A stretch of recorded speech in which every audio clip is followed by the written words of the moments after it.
Okay, so, I covered a lot about the hardware aspect of our platform transformation. But platforms are both hardware and software, so let me talk about the software.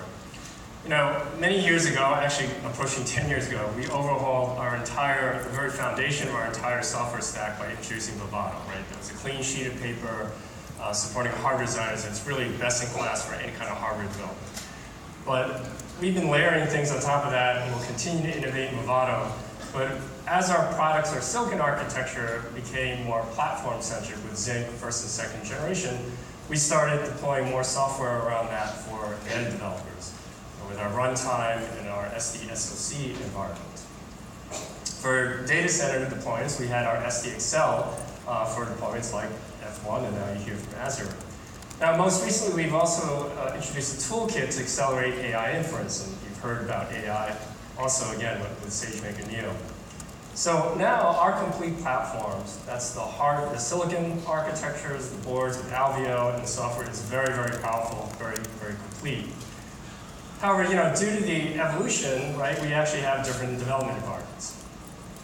And, to reduce the complexity of multiple environments and to deliver a much cleaner, more productive user interface, we're going to be unifying all of those environments into a single environment. So I'm incredibly excited after years and incredible amounts of investment to do this, to announce Vitis, a single development environment for applications delivering IoT, edge devices, edge computing to the cloud, communications for all markets essentially.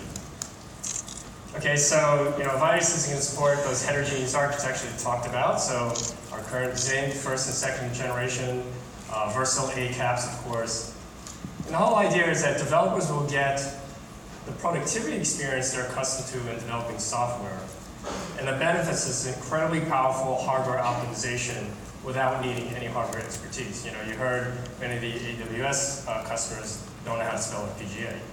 And they're not interested in learning, by the way. Hardware optimizations can be as simple as a few critical kernels to accelerate things. We could also be leveraging an entire domain-specific architecture, even potentially domain-specific languages. So Vitis will be available for general access at the end of this month. They'll be supporting our current products, and then of course we have already Vitis in early access for versatile ACAP. So this is a really simplified view of the stack. Going from bottom to top, of course, we start with our boards, and again, it could be Alveo boards for the data center, but it could also be some of our development boards for Zynq, for embedded applications. And then we have, of course, compilers, analyzing other tools, and we have a number of optimized libraries for different domains, and finally support for industry standard frameworks and perhaps DSAs as well. We're delivering 8 optimized libraries, including just a couple of things like computer vision, optimized linear algebra, quantitative finance. And we'll be adding more over time. Today we support frameworks like AI and video transcoding. And we also have partners that are also supporting different frameworks, like Blacklink supports Elasticsearch. Now, right after my talk, Salil Rajay, EVP and GM of our data center group, he's going to give you more details about Vitis.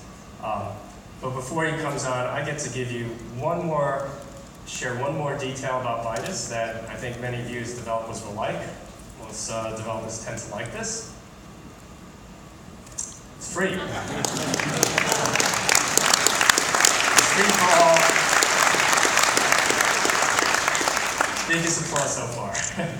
I guess it's not, whatever, we're not always associated with that, but free for all Xilinx boards, whether it's Alveo or embedded applications, and it's open.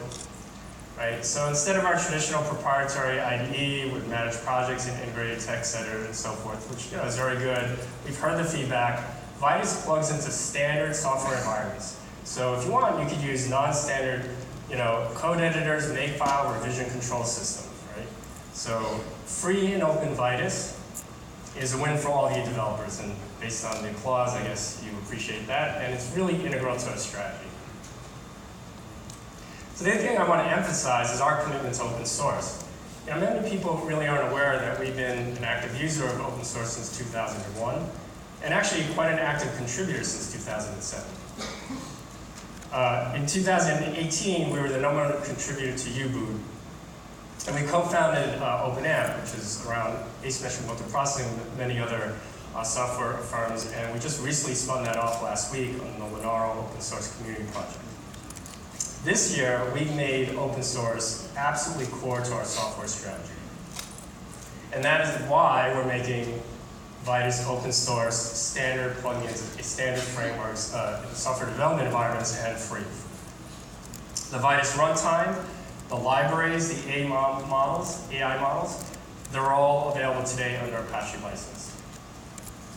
Okay, so free and open should definitely drive greater adoption of our platform in all markets, and of course, especially in some of these growth markets, particularly, of course, data center. So, which brings me to the last of the markets, automotive. And this is clearly a market that everyone knows is undergoing tremendous transformation, huge disruption. And we see this as a very enormous long-term market opportunity for us and, of course, all of our customers and developers. So again, our customers can tell that story much better than I. So I'm delighted to introduce a leading supplier of automotive technology and an early adopter of both Versal, as well as Vitis for ADAS and autonomous driving. Please give a warm welcome to Vice President of Hitachi Automotive Systems of the Americas, Hiroki Uchiyama.